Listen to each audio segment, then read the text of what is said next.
Hi, I'm Meshal Malik and you're watching Indus Special. Muslims around the world are observing the holy month of Ramadan, a month dedicated to reviving spirituality with fasting and praying.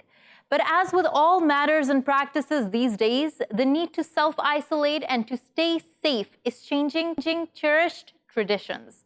On today's show, we take a look at how, with unprecedented restrictions, are the world's Muslims coping during Ramadan and trying to stay in touch with other community members. Joining us for this conversation is Dr. Azra, who's a Muslim scholar and former rector of Sayyarif Hidayatullah State Islamic University in Jakarta. He joins us from Jakarta. Also joining us today is Mr. Hijrah Saputra, who's a former president of Hull University's Islamic Society. He joins us from Kingston upon Hull. Thank you both for joining us and welcome to the show. Dr. Azra, now this is a blessed month for Muslims all around the world, and Indonesia is home to the greatest majority of Muslims. How has Ramadan changed this year around? I think, of course, this is a new experience for Indonesian Muslims because traditionally, Ramadan is a great celebration. That's the month of not only for fasting, but also cultural and social, economic celebration. Before the end of Ramadan, for instance, we travel home. We coming back to our homeland, our own village. But now we cannot do it. In fact, now we cannot pray Tarwih in the night of Ramadan in mosque. We have to pray at our homes. The Indonesian Council of the Ulama has issued a fatwa, religious edict to require Muslim to pray at home rather than in mosque. But of course, a few mosques in remote places in the country, because you know, of course, Indonesia is very big, very wide, and they are still praying at the mosque, Tarwih prayer, particularly in the area they call it green area. We have three kinds of area: the red area, and then yellow area, and then green area, and then some Muslims in green area are still praying Tarwih prayer at the mosque. Right. Dr. Azra, as you've stated here, Muslims have been urged to pray from home, but there is inconsistency in the community in regards to certain mosques being open while others aren't in that case. What role are imams and especially heads of mosques playing during a time like this? What are some of the things they're telling people, telling believers, urging them to do in order to remain safe? Few actually appeal to Muslim to pray on Friday and also during evening of Ramadan in the mosque, because they said that we should not be afraid of COVID-19 or coronavirus, but we should afraid only to Allah. And then, of course, some Muslim, lay Muslim follow this, but generally speaking, most Muslim follow the fatwa of the Indonesian Council of the Ulama, and also leaders of Muslim organizations like Nahdlatul Ulama and Muhammadiyah. These are two biggest Islamic organizations that appeal for Muslims to pray in the home rather than in the mosque. Right.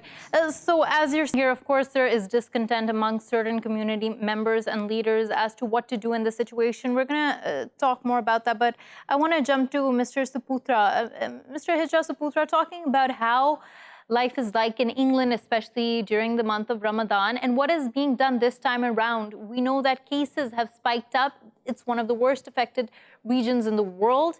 How are Muslims coping with the situation? How are they making use of technology during this time? In England, alhamdulillah, Muslim in the UK, especially in the place where I'm living now, alhamdulillah, the Muslim people is quite understand about this kind of situation. And then that's why, basically, it is so much important for all of the Muslim to practice Islam with the knowledge. And then this kind of challenging situation is teaching the Muslim how to practice Islam based on the knowledge. For example, not praying at home, not praying in the mosque during this time, and then we are urged to pray at home for the maslahah, for the to avoid the mafsada, to avoid the badness, to avoid the harm because of the coronavirus outbreak is so much important. Then we get benefits like to pray in the mosque, for example, and then Muslim should not be worried if they don't pray in the mosque, and then they cannot get the reward. But the thing is, there is nothing that stops us to pray in the mosque. It's just because of this kind of situation. And inshallah, even though we pray at home, for example, and then we still get the same ajr, we get the same reward, inshallah.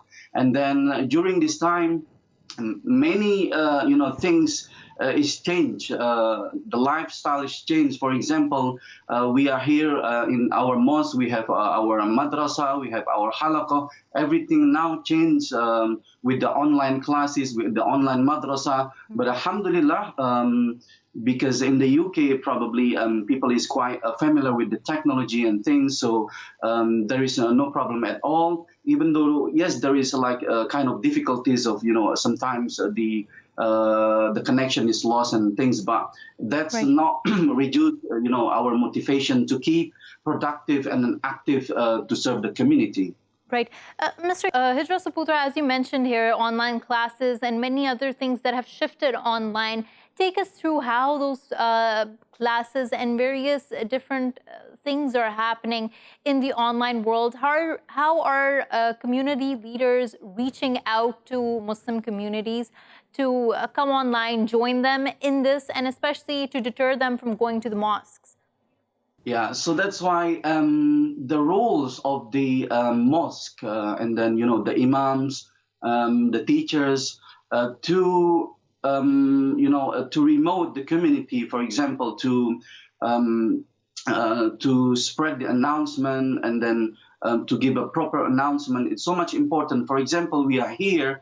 The whole mosque and Islamic center here, we make a massive a number of participants in one group that we are grouped in the whole mosque and Islamic center WhatsApp group. So everything, the information is officially from the mosque, and then we announce about the online classes, we announce about the halaqah, online halaqah, we announce about the iftar reminder, we announce everything there, so everyone can get in touch. The Muslim community, they still get information, and then they still get a reminder, they still can get a proper information about how to run our life during this time. Right, that's essential. Having that community sense strengthened, and especially with useful and fact-checked information circulating around. Dr. Azra, going back to something you mentioned, this discord between community leaders and various religious leaders. Now, it's natural for within any community for there to be dissent, for there to be debate, difference of opinions. How can leaders in the Muslim world join hands and try to come together, try to create some greater cohesion? I mean, this is an unprecedented crisis. For sure, it also provides us an unprecedented opportunity in many ways. Do you not agree? There was one case in Central Sulawesi where, the congregation going to do prayer in the mosque, and then the leader of local Council of the Indonesian Ulama asked them to have dialogue, and then this leader of the Council of the Ulama was able to convince the congregation that it is better to do prayer at homes rather than doing it in the mosque, because of the because we should follow the the aims, the noble aims of the Sharia, of the Islamic law. Among one of the most important of the aims of the Sharia, of the Islamic law, is to maintain, to protect the life, hifzul nafs. So while the Tarwih prayer is recommended prayer, not obligatory, like 5 times prayer is obligatory, is mandatory, while the Tarwih prayer is actually recommended. So we can do it at home together Right. with our family, with our children. So so I think the key is dialogue, dialogue between Muslim religious leaders. From Council of the Ulama or leaders of Nahdlatul Ulama or Muhammadiyah and any other organization in the country, across the country, to convince the congregation that now it is the time to do prayer at home rather than in the mosque. Right. Dr. Saputra, the same question there. Trying to increase this dialogue, as Dr. Azra stressed on, is essential during this time. How do we get different members of the community on board, especially during a time when there's so much uncertainty? There is, of course, a surge in faith. You want to exhibit that faith, but at the same time, it's important to remember the dangers to human life. That's right, Meshal. This is the challenging situation, especially the challenge in our Muslim world, where many kind of perspective, many kind of opinions from the scholars. But alhamdulillah, I see nowadays it's not that many different perspectives. It's just small people, group of people that they just complaining. They want to pray in the mosque, but the thing is, I see that the whole country through the government and then the Muslim Council, they have the same idea, the same perspective to save the Muslim community, to save the Muslim life. So that's why they have the same policy that to urge people to stay at home. And then to be easy, probably I can suggest, and then why not we, as a Muslim, in our Muslim world, why not we just do the benchmark with the, Makkah, for example. Even the 2 holy mosques is now closed for public. And then if we see that's the biggest holy mosque that we have, Muslim have in the world, and then they close our holy mosque, and then it's just open for the officer there. And then why not we just get example from that, and then if we united and then take Makkah as our our reference, inshallah the Muslim world will be united, and then there will be no difference at all. Right, that's an important point that you've stated here, that we do need unity and we need to put things in perspective. We need certain benchmarks to aspire towards, especially when there is uncertainty, when there's unpredictability. Dr. Azra, now one of the things that of course accompany Ramadan is the feeling of generosity, the charity that goes on. And during this time when there is a need to self-isolate, the feeling of being cut off from your fellow community members, are there ways that individuals can help even during these times? Yeah, again, we are very fortunate in Indonesia to have a strong tradition of philanthropy, Islamic philanthropy in the form of zakat, infak, sadaqah, and wakaf. And so we have many institutions, private and state, semi-state institution that collect zakah and infak and sadaqah from Muslim community and then distribute this Islamic philanthropy fund to those who are now become jobless, unemployed, and also poor and duafa or jobless and things like that. So now we are very fortunate to be able, because actually Indonesian government at the central and local levels are very slow, very slow in responding to the need of these people. But we are very fortunate that the mosque now has been a central place for collecting Islamic philanthropy. But Dr. Azra, how does it work? How does that work during this time when you want to maintain that social distance, when you don't want to make mosques a bustling place? How do you continue with those rituals and practices? Now it's very easy. All you have to do now is just to transfer your fund from one account to another. So it's very easy now. People collecting money, people also collecting donation on TV. Let's say concert for charity from home or something like that.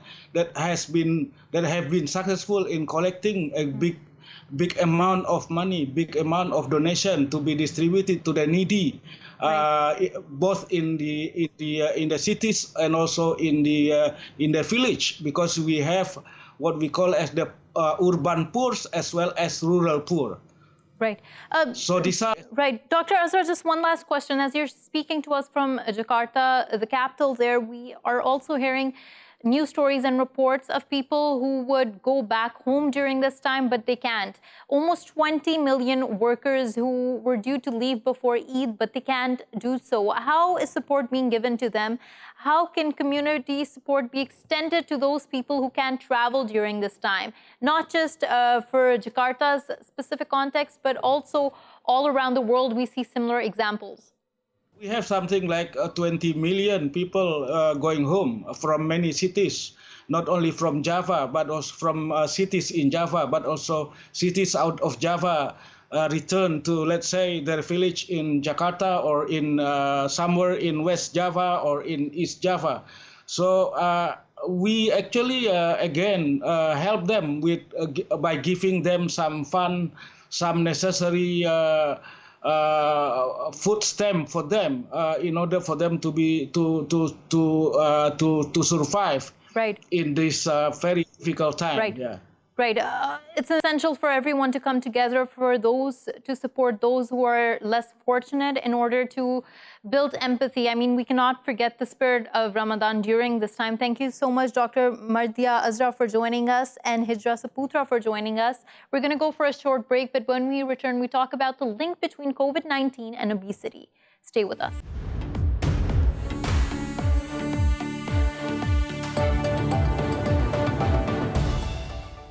Welcome back to the show. While more research is carried out trying to understand COVID-19 each and every day, some experts are claiming that there might be a link between the virus and obesity.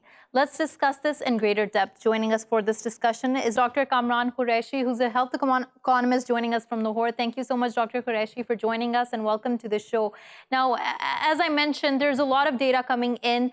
We don't really know what the facts are, but there seems to be a link that is being made to obesity and COVID-19. Do we know enough about this right now? Okay, the thing is that there is a lot of data coming in, but there is not enough qualitative data which can clearly give a suggestive finding that this thing is associated with this thing or not. Now, if you look at obesity, obesity is relating to cardiovascular diseases, obesity is related to hypertension, obesity is relating to diabetes and other metabolic disorders. So if we try to put in an indirect relationship between this, we can see that the people who have comorbid conditions like cardiovascular diseases, hypertension, diabetes, they are the ones who are most affected by COVID-19, and obese people are having these things as well. So there is a good chance that obese people are going to be hit by the virus. So this is a deduction, but it cannot be said with a definite thing that it is going to hit the obese people more. Right. Of course, nothing can be for definite at this point in time when, as you said, that everything is changing very rapidly, but just digging a little deeper into the risk factors and the seriousness of contracting, the seriousness of the case of the coronavirus patient. Is there always a link between that a person needs to have an underlying health condition in order for them to reach that stage, which is very critical? Michelle, through your channel, I would take the liberty to tell people that, one, they should not be panicking too much because this is a disease which is not affecting the mass population with because 80% of the people are going to be the ones who are going to have asymptomatic and they will not be having any kind of symptoms as such. With just 20% which may require hospitalization, and out of the 20% even, 5% are the ones which may be requiring critical care. So these are the 5% people, and you can see by the data which is coming so far that the death to the number of infected people, you can see that the death percentage is lying between 2 to 3% right now, which is a good sign as far as Pakistan is concerned. Right. Dr. Kamran Qureshi, you mentioned here that almost 80% of the cases are asymptomatic. Isn't that more dangerous? The fact that you don't know who might be carrying the infection and then they might pass it on to someone who will possibly contract it and have a more serious case of the virus? There are two ways of looking at it. For me, it's positive. For me, it is a very, very positive finding that a lot of people are not infected by the virus as such. But if you want to look at it from the other angle, you will say that the one who is vulnerable, that person may not be knowing that the person who they are meeting, does he carry the virus or not. So that is why the suggestion that a lot of people are giving right now, protect the vulnerable population, but let the population at large be as they are. So how do you protect your vulnerable population?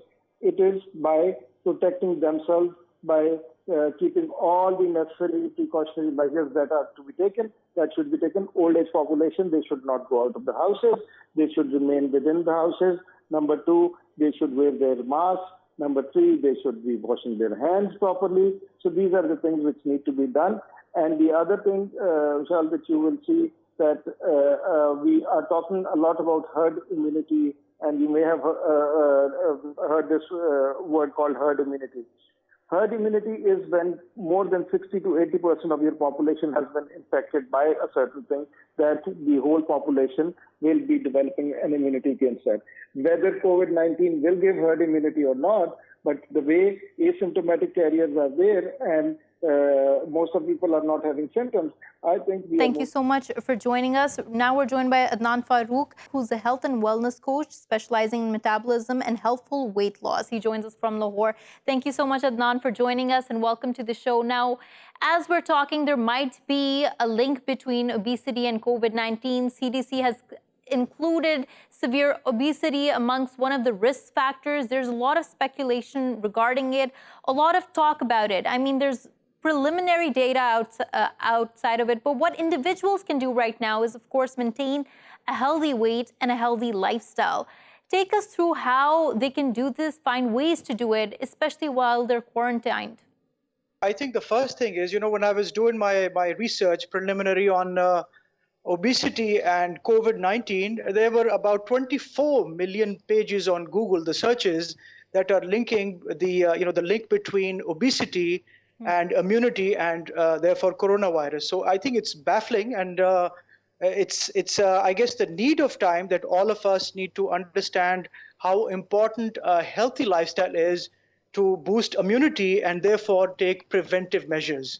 Right. So I think there's also an interesting statistic that is quoted by the World Obesity Organization, and they're saying that people who are obese, and by definition they're saying BMI, which is a metric they use to classify weight categories amongst individuals, a BMI of 25 and above, these individuals are at 3 times more risk than healthy individuals, and that is staggering. Right. Adnaan, just talking about the BMI there and trying to understand it in the sense that everyone can kind of relate to the numbers you're putting out there. How does one determine if they're overweight or if they're obese? So what happens is you're supposed to, you need to quantify things and not just work with subjective measures. So the BMI is a standard metric that we use, and it's short for body mass index. So what you simply do is take it's a weight to height ratio. That's all it is. It's very simple. You take your height and then you divide by your weight. It's something that is easily available. Everybody and anybody can do it. So if you were at a 25 or above BMI, that is where the red flags start to go up. Right. Stay with me. I also introduced Dr. Armeela Javaid, who's a general physician joining us from Islamabad. Thank you so much, Dr. Javaid, for joining us, and welcome to the show. Now, as we've been talking about obesity and the possible links of it as a risk factor to COVID-19, how those who are suffering from obesity might have more serious cases of coronavirus.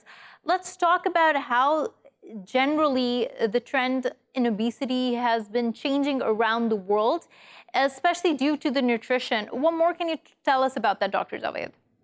Actually, the thing is, obesity itself is like a pandemic, or it's rising a lot these days. And if you look at the data, so we will find out that since in the year 99 till 2000, there was obesity was about 30%. But now, if we look at the data of 2017 and 18, we find that it has risen up to 42.4% itself. So obesity itself is becoming a pandemic. When we compare obesity and other diseases, like the relationship between obesity and the other infectious diseases, we have seen a very drastic relationship between obesity and people ending up into a serious disease when we are talking about infectious diseases. So looking at the data, since COVID is just very recent and we have very little data available, but when we look at the CDC from 14 different states of USA, there was a study conducted in 14 different states of USA at the Center for Disease Control and Prevention, and we found out that more patients who were actually hospitalized with seriousness of COVID-19, they were having one common thing, and that was obesity. They were all having a lot of things in common, not besides the heart diseases and diabetes, but also they were having weight issues. And since we know that obesity is not becoming just 5 kgs overweight or 2 kgs overweight, it is a whole scenario in which your BMI is much higher than the ideal ones. And also, when we look at the data of CDC from March 1st till March 30th, we found out that 48% of the patients who were admitted in the hospitals with COVID-19, they were obese. And also, they were not of a certain age. The age were between 18 to 64. So it was actually common in all age groups. Right. Similarly, when there was another study in France, they found out that 47.6% of patients who were hospitalized with COVID-19 were having obesity as a common factor in them. Yeah. Right. Dr. Javaid, as you have yourself listed out the number of studies, there seems to be a lot of ground, a lot of evidence or proof, at least at this point, that this might be a very strong correlation between those who develop a more serious case of COVID-19. Now, I want to move towards a discussion which centers around how can we help those who are already in that position, who are already overweight or severely obese. What can they do during this time, especially when we see, drastic lifestyle changes? Can they help themselves? The good point, the good thing about all this data is that since obesity is something which is reversible, if you change your lifestyle, if you change your diet, you introduce better healthy eating habits, and you introduce a better lifestyle, and you try to reduce weight, you definitely have a very, very drastic improvement, not just in coronavirus or other infectious diseases, but generally. The heart diseases, they tend to reduce a lot. The diabetes, it tends to go down. Other problems which are related with obesity, they all show a very good response when we start losing weight and when you start having a better and healthier lifestyle. Similarly, when we talk about the upper respiratory tract infections and ARDS, the acute respiratory distress syndrome, which is basically the problem when we talk about influenza, H1N1, or other viruses that affect the upper respiratory tract. The problem with the obese patients is not just that they end up in a hospital. The problem is that lungs are already compromised.